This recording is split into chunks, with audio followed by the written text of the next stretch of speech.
vacances, je m'étais arrêté, honnêtement, je me languissais d'être avec vous et de passer ces moments ensemble. Donc la lecture a été faite du passage que nous allons exposer ce matin. Ça fait déjà 5 mois, il me semble, 5-6 mois que nous avons commencé l'évangile de Jean, et nous sommes seulement au chapitre 5, pour voir combien il y a de richesse dans ce livre. Amen. Mais le passage que nous allons faire escale aujourd'hui est d'une nature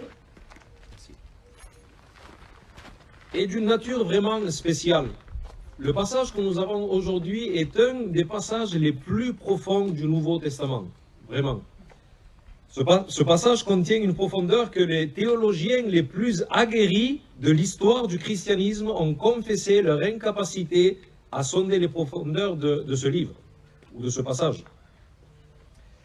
Et je veux confesser que depuis que j'ai commencé la série sur l'évangile de Jean, c'est la première fois que je ressens si intensément la faiblesse de mon entendement humain face à un texte.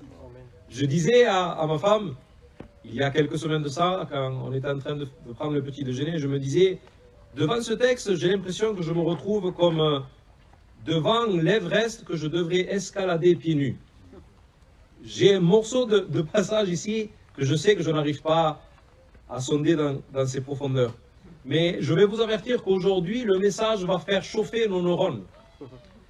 Parce que dans le discours que Jésus va faire ici, Jésus va ouvrir le rideau sur la relation intra-trinitaire qu'il y a dans l'être même de Dieu. Amen.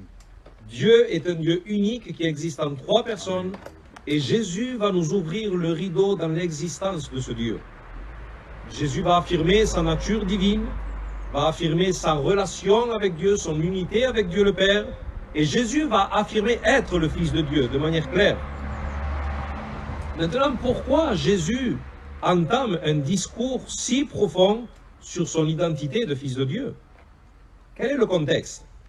Alors, pour nous remettre un petit peu dans le contexte, Jésus est à Jérusalem, qui est le centre religieux par excellence. Là où les personnes sont en train d'adorer le vrai Dieu. Les Juifs professent adorer et servir le Dieu unique et véritable. Ils pensent vivre la vraie religion. Et ces Juifs étaient en train d'attendre l'arrivée d'un Messie, parce que les prophéties en parlaient. Les prophéties parlaient qu'un Messie de Dieu allait venir et allait rétablir toutes les choses.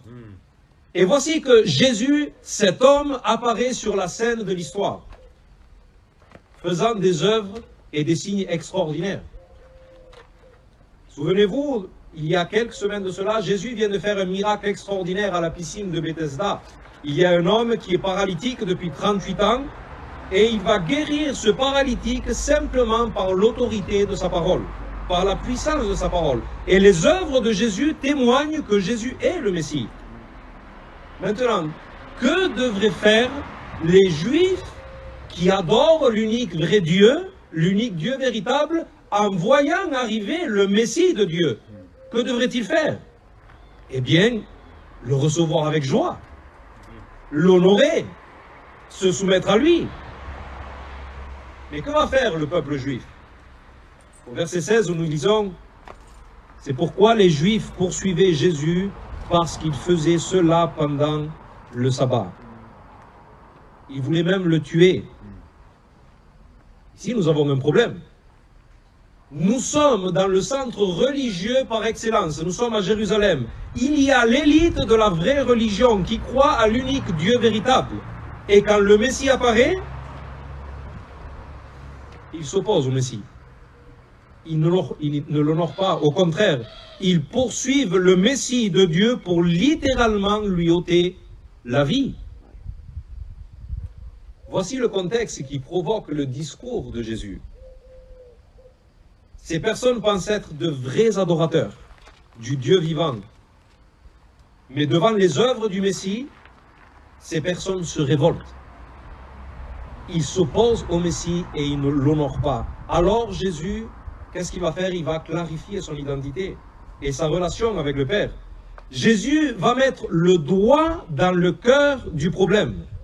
Il est en train de regarder ces Juifs, on pourrait dire qu'il est en train de dire, mes amis, L'attitude que vous avez envers moi révèle que votre religion est vaine, que votre foi est fausse, que vous n'êtes pas des adorateurs et serviteurs du Dieu vivant, mais des ennemis de Dieu.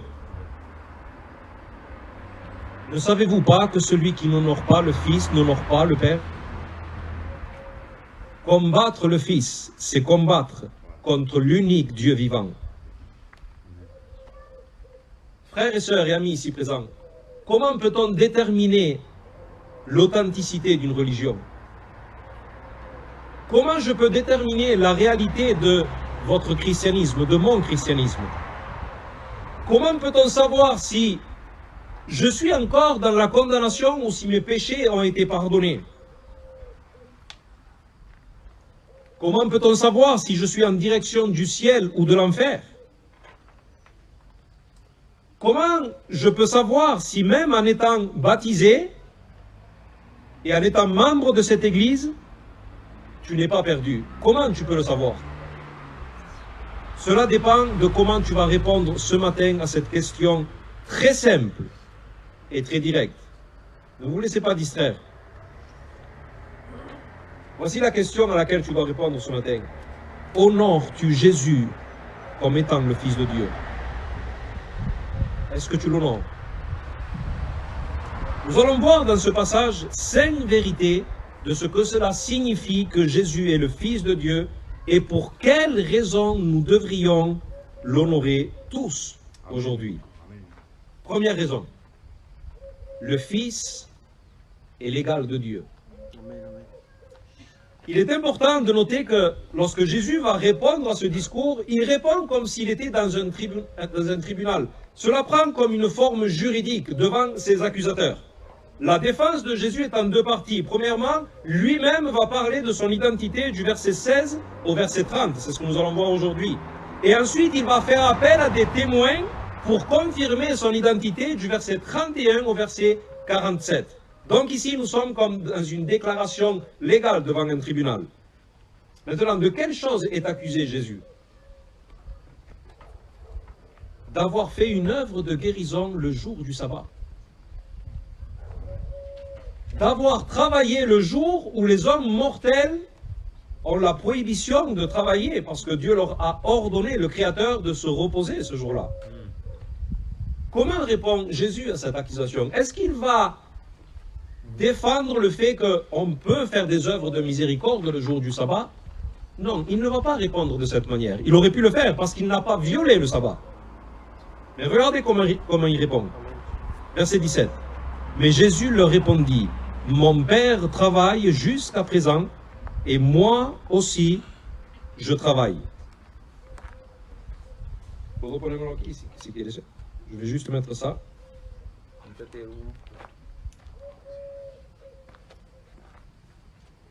Mon Père travaille jusqu'à présent, moi aussi je travaille. Question. Est-ce que le jour du repos, Dieu cesse son activité? Nous savons que Dieu s'est reposé de ses œuvres, le jour du repos, mais de ses œuvres de création. Mais est-ce que le sabbat met une limite à l'œuvre et au travail de Dieu? Non. Dieu ne peut pas cesser son activité le jour du repos. Pourquoi? Parce que l'univers s'effondrerait immédiatement. Acte 17, 28, car en lui nous avons la vie, le mouvement et l'être. Et dans le psaume 104, en parlant de sa création et des animaux créés, tu caches ta face et ils sont tremblants, tu retires le souffle et ils expirent et retournent dans la poussière. Le fait que tu aies de l'air dans tes narines aujourd'hui même, c'est parce que Dieu est en train de te soutenir et d'être dans son activité providentielle. Le Dieu unique travaille à chaque instant dans sa grâce pour soutenir cette création et lui faire du bien. Le Père travaille jusqu'à maintenant. C'est comme si Jésus était en train de dire, de la même manière que le Père ne viole pas le sabbat en travaillant, en faisant du bien à sa création, de même je ne viole pas le sabbat en faisant du bien ce jour-là. Maintenant, Jésus vient de faire quelque chose d'audacieux. Il vient de mettre son propre travail au même pied d'égalité que Dieu. Celui que les Juifs savaient qu'il était dans une catégorie à part, qu'il était saint. En disant ces paroles, Jésus affirme être dans la même catégorie que Dieu. Le Fils est égal à Dieu dans ses œuvres. Mais il va donner une deuxième affirmation. Premièrement, il travaille comme le Père, mais il va appeler Dieu mon Père. Pour des Juifs, cela était un scandale. Vous savez que les Juifs savaient que Dieu était le Père en général de la création et ils l'appelaient notre Père. Et pour pas qu'il y ait trop de proximité dans leur langage et de familiarité, ils ajoutaient de suite après notre Père qui est dans les cieux, tu es séparé de nous. Mais jamais il ne disait mon Père. Parce que quand Jésus est en train de dire mon Père, il est en train de dire qu'il est de la même nature que le Père. Une personne qui est en train de dire mon Père, cela parle de même nature.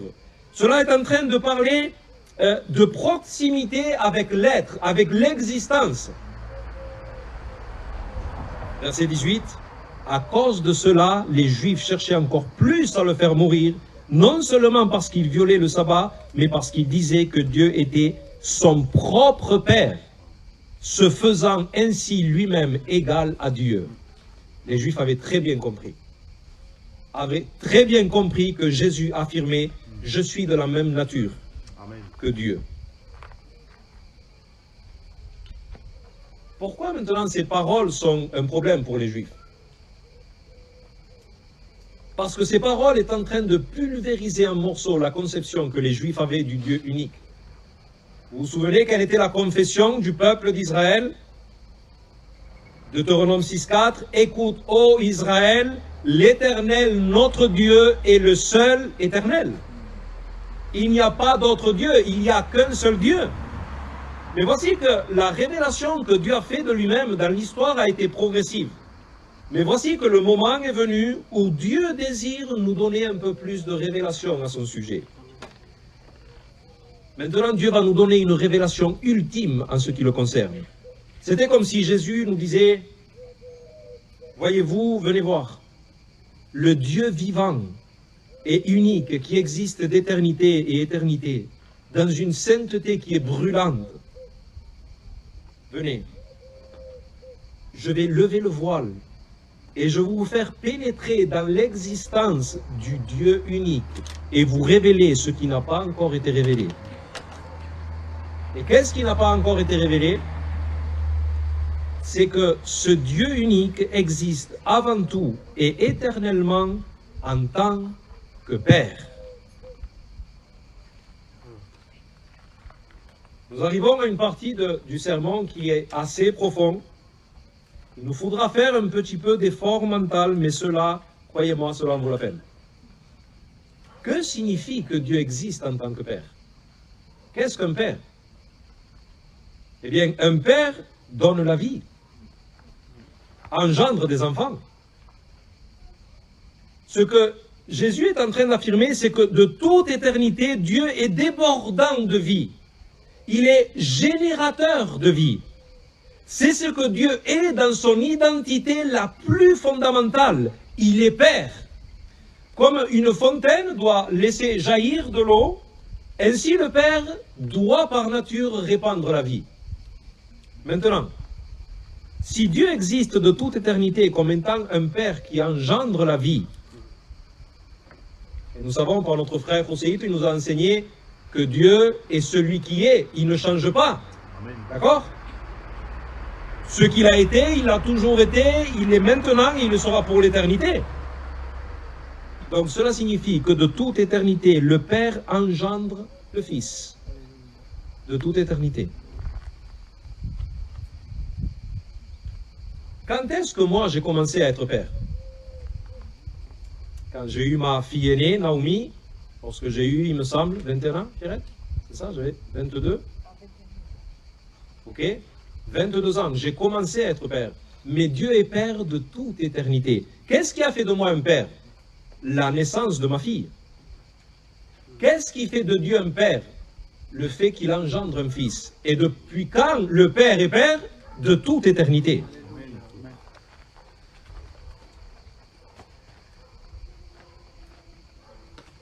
Cela fait partie de son existence. Le Père engendre éternellement son Fils. Observez le verset 26. En effet, comme le Père a la vie en lui-même, ainsi il a donné au Fils d'avoir la vie en lui-même. Dans son éternelle auto-existence, le Père communique l'auto-existence au Fils, sans que ni l'un ni l'autre n'ait de commencement. C'est quelque chose d'incroyable. Cependant, le Père n'existe jamais sans engendrer le Fils. Et le Fils n'existe jamais sans être engendré du Père. L'un n'existe jamais sans l'autre. Celui-ci est le mode d'existence éternelle du Dieu unique et véritable. Et ceci est une révélation bouleversante. Le Dieu unique, le Père, existe de toute éternité en engendrant une personne égale à lui, le Fils, qui est de la même nature, de la même essence. Le Fils est Dieu comme le Père est Dieu. Et le Père et le Fils existent de toute éternité dans une relation d'amour. Un des pères de l'Église, Athanase, qui s'était opposé à des fausses doctrines sur la divinité du Fils, a dit ceci: le Père a toujours eu un Fils. Ce Fils vient de lui, mais il n'y avait pas de temps où il l'a eu, où il l'a fait. Mais il l'a toujours eu. Dieu a un Fils unique, non pas un Fils par création ou à adoption, mais par engendrement éternel. De manière continue, dans un éternel présent, le Père engendre le Fils. Et c'est de cette manière que le Dieu unique existe. Je vous avais prévenu que nos neurones allaient chauffer. Le mystère de la Sainte Trinité se dévoile par la venue de Jésus. Voici le rideau que Jésus vient de lever et vient de pulvériser la compréhension des Juifs. Comment déterminer si une religion adore l'unique vrai Dieu? Voici la barre de mesure. L'unique Dieu véritable existe éternellement en tant que Père. Un Père ayant éternellement un Fils. Celui qui rejette le Fils de Dieu comme étant égal à Dieu rejette l'unique Dieu véritable. C'est pour ça que toutes les religions qui nient la divinité du Fils sont en train de nier le Dieu véritable. Ils croient dans un autre Dieu. Souvent j'ai entendu dire, oui, les musulmans et nous, nous avons le même Dieu. Est-ce que les musulmans et nous, nous avons le même Dieu? Non. Allah n'a pas de fils. Il n'engendre pas, il n'est pas père, donc il n'est pas le Dieu des Écritures. Amen. Et toute religion qui ne déclare pas la divinité de Jésus et que Jésus est l'égal de Dieu, le Fils de Dieu, eh bien, ils adorent un autre Dieu, une idole. Il n'est pas le Dieu vivant et vrai que Jésus révèle. Amen. Il est un autre Dieu, il est un faux Dieu. Parce que le Dieu véritable existe de toute éternité, ayant un Fils. Voici pourquoi c'est une folie de rejeter Jésus comme étant le Fils de Dieu. C'est une folie de ne pas l'honorer. Une folie de ne pas l'honorer comme Dieu lui-même, de se soumettre à son règne, de le servir, de l'aimer et de l'adorer, car il est le Fils éternel de Dieu, coexistant avec Dieu, éternellement engendré de Dieu et éternellement aimé de Dieu. Tous doivent honorer le Fils, car il est l'égal de Dieu. Mais celui qui n'honore pas le Fils aujourd'hui vient de déclarer la guerre à Dieu. Deuxième vérité. Le Fils n'est pas un autre Dieu, mais il est un seul Dieu avec le Père. Verset 19. Jésus leur répondit donc, en vérité, je vous le dis, le Fils ne peut rien faire par lui-même, mais seulement ce qu'il voit faire au Père. Et tout ce que le Père fait, le Fils aussi le fait également. Quand on lit cette phrase, le Fils ne peut rien faire par lui-même, cela nous donne l'impression, n'est-ce pas, que le Fils est inférieur au Père. C'est l'impression que ça nous donne au premier abord. Mais ce n'est pas ce que Jésus est en train de dire. Jésus est en train d'affirmer que même s'il est distinct du Père, il n'est pas un autre Dieu.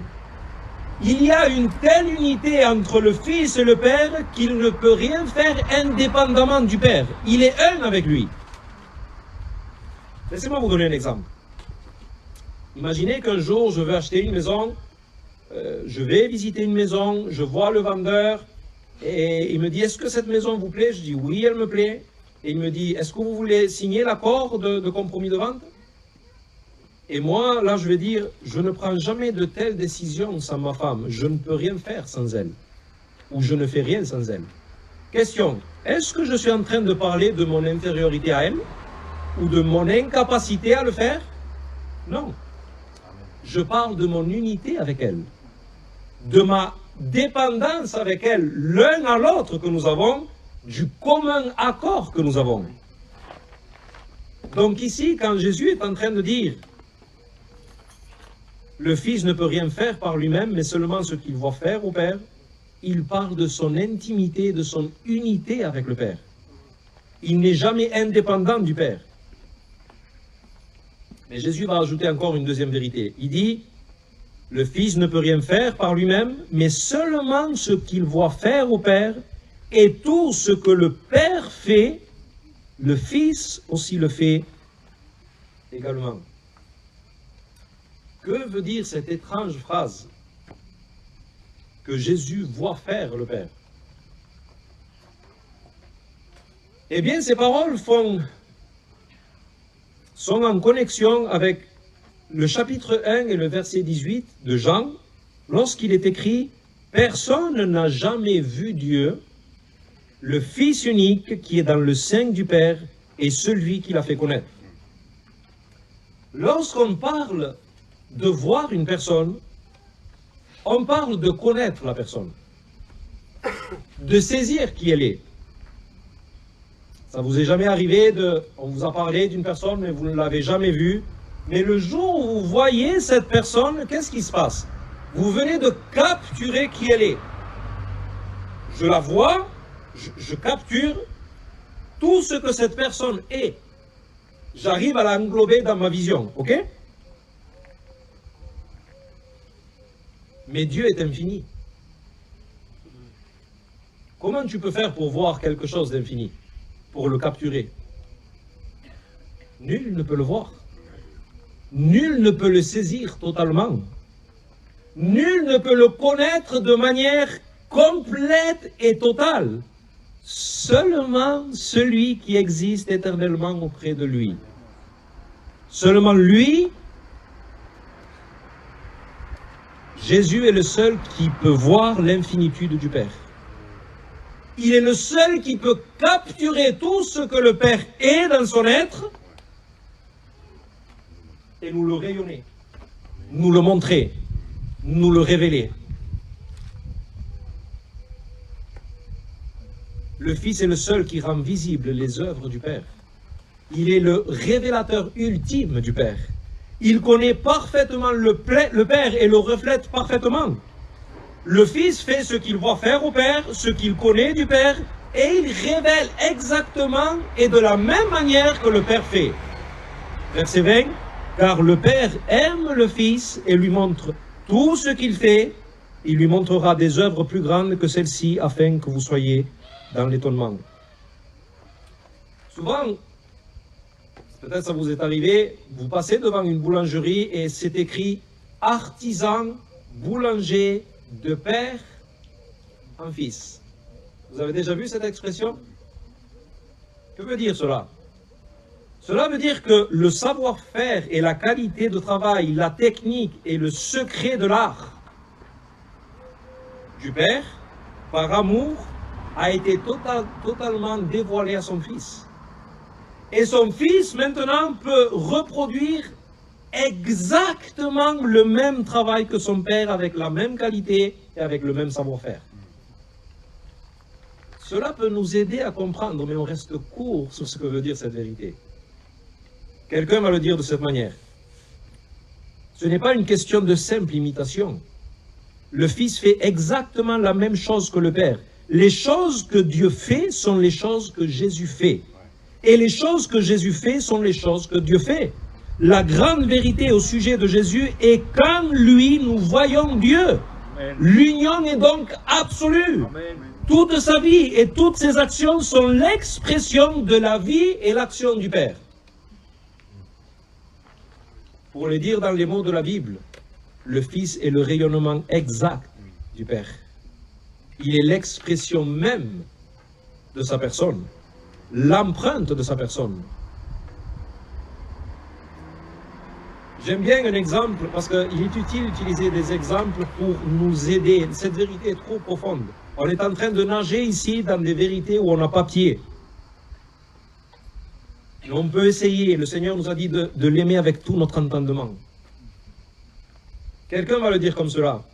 En effet, il est impossible que la gloire existe sans rayonnement. Comme il est impossible qu'une lampe soit sans éclat. Lorsqu'il y a une lampe, qu'est-ce qu'il y a? Le rayonnement.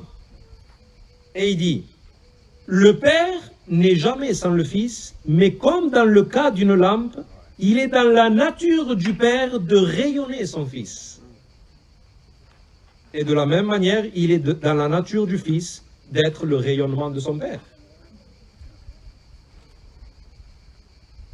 Vérité incroyable. Mais maintenant, on peut comprendre ce que Jésus dit à Philippe. Vous vous souvenez de la conversation qu'ils ont avec Philippe? Dans Jean 14, versets 8 à 10. Philippe lui dit, « Seigneur, montre-nous le Père et cela nous suffit. » Jésus lui dit, « Il y a si longtemps que je suis avec vous et tu ne m'as pas connu, Philippe. Celui qui m'a vu a vu le Père. Comment dis-tu, montre-nous le Père? Ne crois-tu pas que je suis dans le Père et que le Père est en moi? Les paroles que je vous dis, je ne vous les dis pas de moi-même. Et le Père qui demeure en moi, c'est lui qui fait les œuvres. » Amen. Le Fils de Dieu doit être honoré parce qu'il est un avec le Père. Voici une troisième raison pour laquelle le Fils doit être honoré. Une parenthèse ici, c'est que le Père ne peut pas être honoré à moins que le Fils soit honoré comme lui-même. Vous savez, le Père n'est pas insulté si on adore le Fils comme on l'adore à lui. C'est tout le contraire. Le Père en est glorifié et même, il a fait toute la création pour que la création adore son Fils d'un cœur ardent. Le Père est glorifié quand le Fils est glorifié. Troisième vérité. Le Père exerce son empire et sa domination sur l'univers par la main de son Fils. Verset 22. De plus, le Père ne juge personne, mais il a remis tout jugement au Fils. Le Père a remis tout jugement au Fils. Bien sûr, il est en train de parler du jugement final, comme nous allons le voir, mais cela implique plus. Le Père n'a pas simplement remis le jugement, mais tout jugement. Cela parle d'un jugement plus général, ça parle de l'empire, cela parle de la domination de l'univers. Tout pouvoir, droit de régner, gouverner, contrôler l'univers, le Père le réalise toujours par le Fils. Le Père a donné au Fils le règne afin qu'il gouverne selon son bon plaisir le ciel et la terre. Et le Père est en train de nous signaler son Fils comme étant celui qui fait la médiation pour régir son univers. Frères et sœurs, à chaque fois que vous allez voir Dieu dans la parole, gouverner, régner, faire quelque chose, tout ce que Dieu a fait de toute éternité dans son univers, dans sa relation avec l'univers, il l'a fait par le moyen du Fils. Amen. Le Père a créé l'univers par le Fils. Il gouverne l'univers par le Fils. Il sauve les hommes par le Fils. Amen. Il jugera un jour toute l'humanité par le Fils. Amen. Frères et sœurs, cela est époustouflant. Je suis dans l'émerveillement de voir la place que Dieu a donnée à son Fils dans l'univers. L'univers est à Christ. L'univers est au Fils. Jésus a tout créé, Jésus règne, Jésus sauve, Jésus gouverne, Jésus soutient et Jésus régit tout cet univers. Frères et sœurs, cela devrait nous remplir de crainte et de tremblement et d'admiration devant le Fils que Dieu a établi. Dans toutes les sphères dans lesquelles Dieu règne, il l'a toujours fait par son Fils. Le Fils a toujours été là. Jean 1, versets 2 à 3. Elle était au commencement, la parole avec Dieu. Toutes choses ont été faites par elle, et rien de ce qui a été fait n'a été fait sans elle. Colossiens 1,16. Car en lui ont été créées toutes les choses qui sont dans les cieux et sur la terre, les visibles et les invisibles. Trône, dignité, domination, autorité. Tout a été créé par lui et pour lui. Et il est avant toutes choses et toutes choses subsistent en lui. Amen.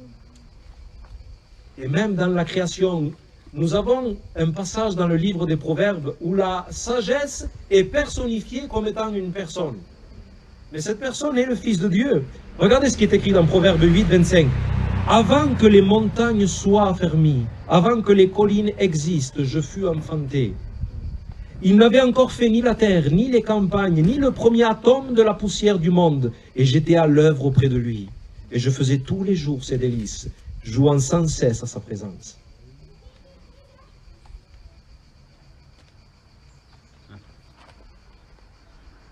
Pourquoi devrions-nous honorer le Fils?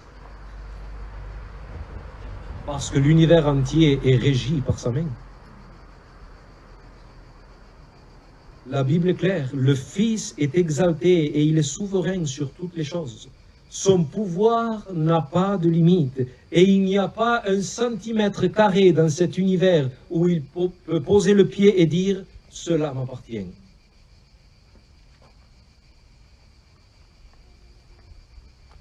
J'espère que cette vérité va te faire sentir tout petit face au Messie que Dieu a établi, au Christ de Dieu, à Jésus.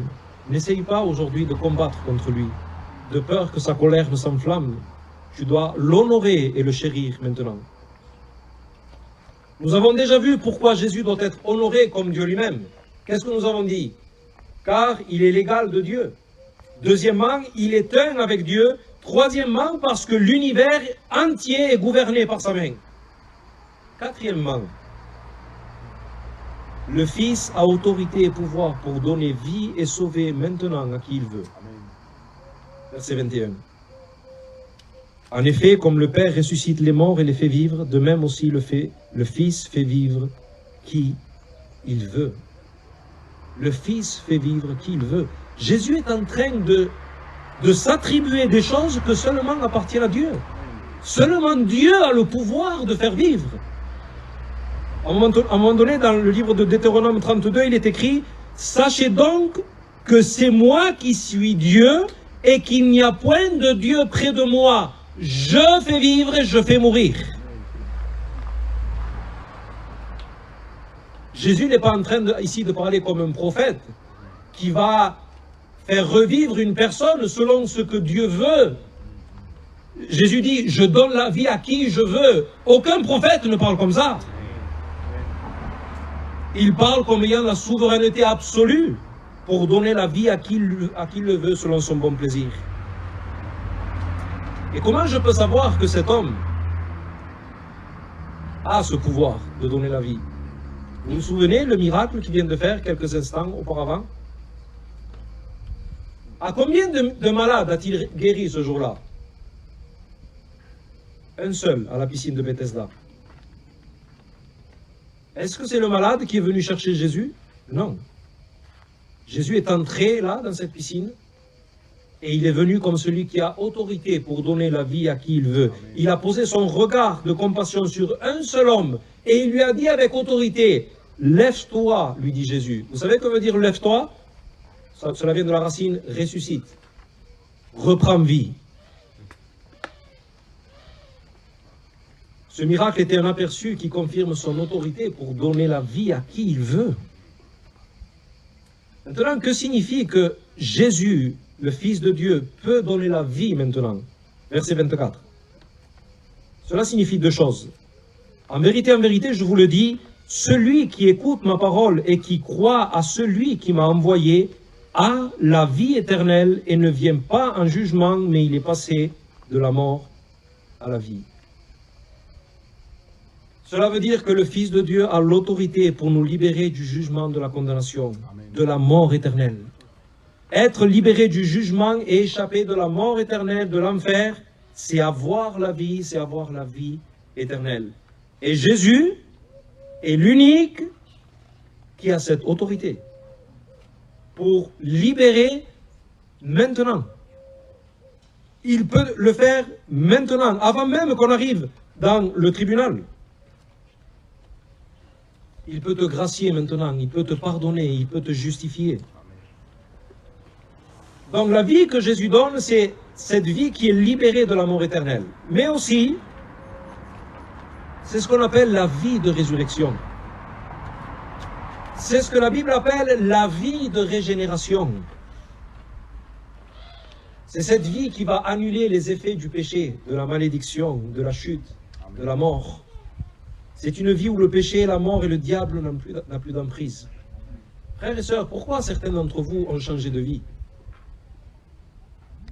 Vous savez que vous étiez sous la puissance de la malédiction et de la mort et du péché? Qu'est-ce qui a annulé cet effet dans votre cœur? La puissance du Fils de Dieu pour donner la vie de résurrection maintenant. Pourquoi le péché commence à perdre son pouvoir dans ta vie? Parce que Jésus a parlé. Parce que la voix du Fils de Dieu s'est fait entendre et il a annulé. La vie que Jésus est en train de nous donner, c'est la vie qu'il y aura dans le monde à venir. Vous savez que dans le monde à venir, dans le ciel à venir, il n'y aura plus de péché. La malédiction sera annulée, la mort n'y sera plus. Pourquoi? Parce que ce monde-là sera baigné dans la vie de résurrection. Mais vous savez ce que Jésus a le pouvoir de faire aujourd'hui? De prendre le pouvoir de cette vie et la faire introduire maintenant dans ce siècle déchu. Et faire annuler les effets de la chute dans ta vie. C'est pour ça que lorsqu'on parle de nouvelle naissance, on parle de régénération. C'est la puissance de la résurrection qui fait de toi une nouvelle création. Ce sont les premiers fruits de ce qu'il y aura dans la nouvelle terre, dans les nouveaux cieux. Jésus l'a déjà fait arriver dans ta vie. C'est qu'une question de temps. Le péché va se flétrir. Jésus a vaincu le péché, a vaincu la mort par sa mort et sa résurrection. Et il est assis sur le trône de l'univers et il a reçu l'Esprit de Dieu avec pleine mesure pour le répandre sur son peuple. Et maintenant, cette puissance se déverse et se pose sur des personnes. Et des personnes commencent à ressusciter d'entre les morts.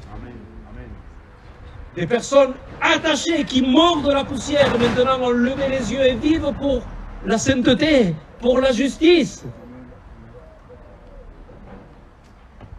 N'est-il pas digne d'être honoré?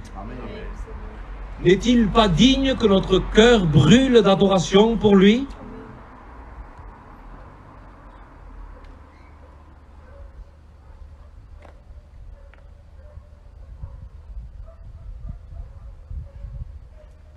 Joseph a prêché sur Ézéchiel la semaine dernière. La vallée d'ossements secs. Ce que Ézéchiel a fait par l'Esprit de Dieu en faisant de ces eaux desséchées une armée vivante pour Dieu est un pâle aperçu de ce que Jésus fera par sa voix toute puissante. Amen. Jésus ne va pas créer une armée. Par sa voix, Jésus va créer une nouvelle humanité. Une nouvelle humanité rachetée, glorifiée. Ce matin, ne lui résiste pas. Tu sais pourquoi? Parce que tu n'es pas en position de force contre lui. Cependant, il a la souveraineté. Il a la souveraineté pour te sauver. Tu sais, tu n'es pas en position de force devant lui parce que celui qui est condamné, c'est toi. Lui, il est assis sur le trône. Celui qui est mort dans ses péchés, c'est toi. Celui qui est rempli de vie, c'est lui. Amen. Celui qui a le plein pouvoir pour te sauver maintenant, c'est lui. Amen. Tu ne peux pas. Est-ce que tu peux te donner la vie toi-même? Est-ce que tu peux briser les effets de la malédiction dans ta vie? Tu ne peux pas. Mais la voix du Fils de Dieu, aujourd'hui, peut le faire. Amen. Je vais te dire quelque chose qui va peut-être te choquer. Mais le salut n'est pas entre tes mains, il est entre les siennes. Pour que tu aies la vie, il faut qu'il veuille te la donner. Le Fils donne la vie à qui il veut. Amen. Alors aujourd'hui, tu dois dire, Seigneur, viens, parle-moi avec l'autorité de ta voix. Je suis pécheur, je ne peux pas me sortir de mon état de mort. Mais je crois qui tu es, je crois que tu es le Fils de Dieu et que tu as toute autorité et pouvoir. Et je sais que tu es rempli de miséricorde. Alors sur la base de cette vérité, fais-moi entendre ta voix afin que je vive pour toi. Cinquième et dernière vérité.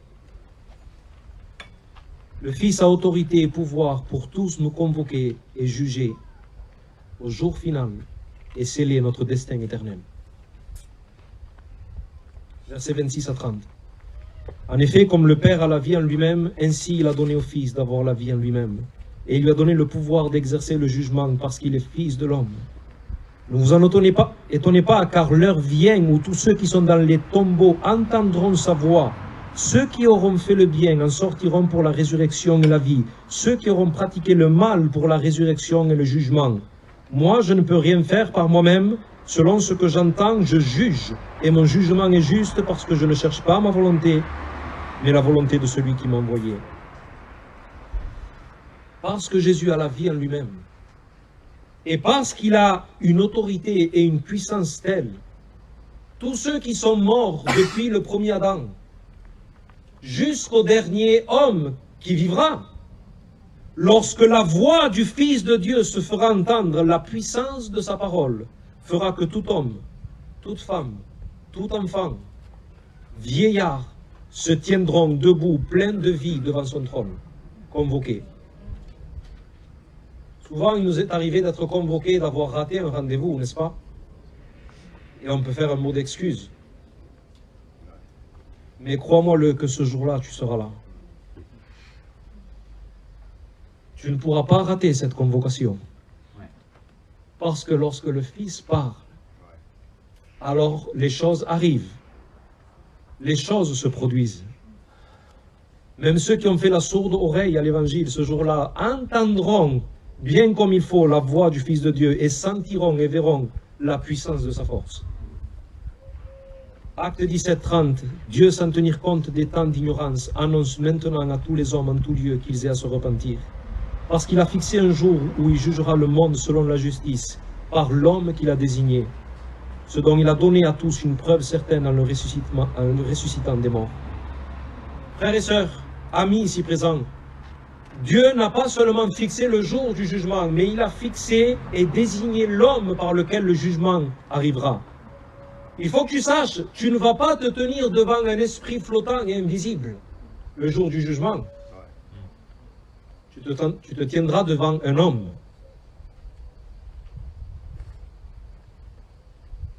Cet homme qui nous juge et nous jugera connaît la condition humaine.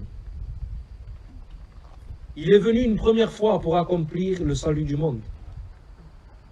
Cet homme, c'est Jésus-Christ, le Fils de Dieu. Et le fait que Jésus est mort et il est ressuscité, tu sais ce que ça veut dire? Sa résurrection, ça veut dire qu'il est nominé pour être le juge final. Quelqu'un le dira comme ça. Voici la logique. Si Jésus est vraiment ressuscité à un moment de l'histoire, preuve de sa nomination comme juge, est-ce que tu crois que Jésus est ressuscité? Alors tu dois croire aussi qu'il a été nominé pour te juger. Alors certainement, à la fin de notre histoire, nous serons tous jugés par lui. Voici pourquoi tous doivent honorer le Fils aujourd'hui. 5 vérités nous avons vues. Parce qu'il est l'égal de Dieu. Parce qu'il est un avec Dieu. Parce que l'univers entier est gouverné par sa main. Parce qu'il a l'autorité et le pouvoir de donner vie et sauver maintenant à qui il veut. Il peut sauver maintenant. Et aussi, il a autorité et pouvoir pour tous nous convoquer au jugement final et sceller notre destin éternel. Pour ces raisons, le Fils doit être honoré comme Dieu parce qu'il est l'égal de Dieu. Tous ceux qui n'honorent pas le Fils déclarent la guerre à Dieu. Je conclus. J'ai commencé ce sermon en disant comment je peux déterminer la réalité de mon christianisme. Comment peut-on savoir si je suis dans la condamnation ou si je suis pardonné de mes péchés? Comment peut-on savoir si je vais en direction du ciel ou de l'enfer? Comment savoir si même si que tu es baptisé et membre de cette église à Marseille, ou même les frères de l'église réformée baptiste du pays d'Aix? Comment savoir si tu es sauvé ou perdu? Cela dépend de comment tu réponds à cette question. Honores-tu le Fils? Est-ce que tu honores le Fils? Et aujourd'hui, tu es peut-être ici et tu dis, Michel, je crois dans tout ce que tu viens de dire au sujet de Jésus. Mais peut-être ta vie est un témoignage évident que tu n'honores pas le Fils. Comment savoir si tu honores le Fils? Observe bien le verset 24. En vérité, je vous le dis, celui qui écoute ma parole et qui croit à celui qui m'a envoyé a la vie éternelle. Celui qui écoute ma parole. Quand je dis à mon fils, pourquoi tu n'as pas écouté ce que je t'ai dit? Qu'est-ce que je suis en train de dire? Est-ce que je suis en train de dire qu'il n'a pas entendu ma voix? Non, je suis en train de dire qu'il n'a pas obéi à ce que je lui ai dit. Ce texte est en train de parler de, oui, d'avoir de la foi en Jésus et de se reposer en lui, mais cela signifie soumission à son règne. La foi, frères et sœurs, implique obéissance au roi Jésus. Amen. Et je ne sais pas comment je peux plus accentuer cette vérité. Si ta vie n'est pas caractérisée par une soumission à la volonté du Fils de Dieu, à l'obéissance de sa parole, tu ne possèdes pas la vie en toi-même.